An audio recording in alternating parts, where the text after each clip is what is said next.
It's Greg Burdine again with your Route 66 installment, devotion, if you want to call it, just to kind of keep you going down this road. We're almost down to the end, just a few more days, and we'll be finished with the entire Bible. And we're going to be in First Thessalonians. There's a town called Thessalonica, a city that Paul visited and started a church, and he's just writing a letter to them. We'll do First Thessalonians today. We'll do Second Thessalonians tomorrow. The theme of First Thessalonians is the hope in Christ's return. The Bible teaches that Jesus is coming back. Just like he promised he'd come the first time, he promised that he would come back again. And he will. We don't know when, but we're supposed to hope in that, and we're supposed to persevere in holiness, in godliness. So there's 5 chapters in this. The first chapter, he commends them for their faithful example in the face of persecution. He talks about their faith, their labor, their love, their endurance, and because they know Jesus is coming. You know, when you know Jesus is coming back, when you know Jesus is coming back, you live with that anticipation.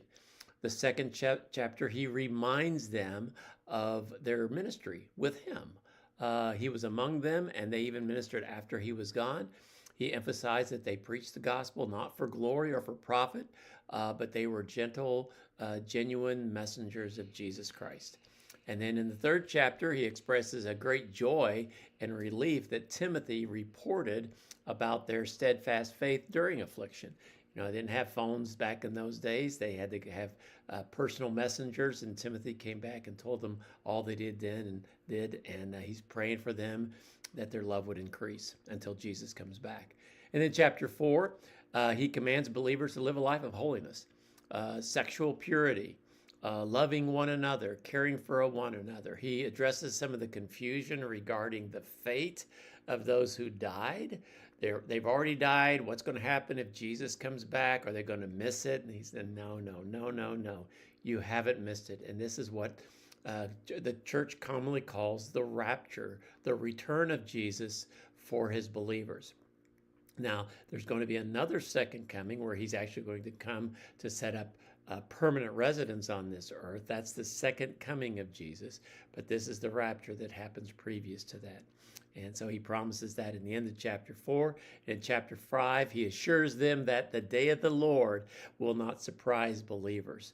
And so they'll be ready. You're going to be okay. It's not going to come on you. You're going to know.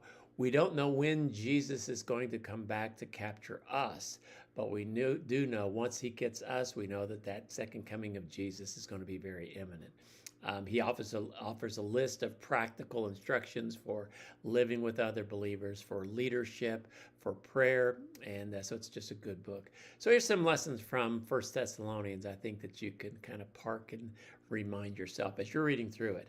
Number 1, live a holy and loving life.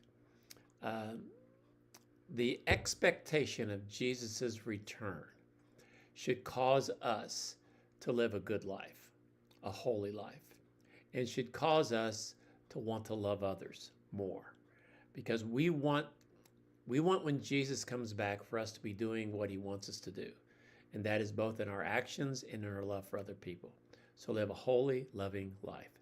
Another lesson is we can grieve, but not without hope. We grieve with hope. You know, when somebody passes away, that hurts. And to say that it doesn't hurt would be lying. But I love what Paul says. We don't sorrow like those who don't have any hope. Hope gets us through the sorrow. I like what somebody else said. It's not something we get over, it's something that we get through, looking for that reunion with that person again. And then a third lesson, practice spiritual vigilance. Several times in the New Testament, Jesus and Paul and the other writers say, watch, be vigilant, keep your eyes open, be aware of what's happening in our world.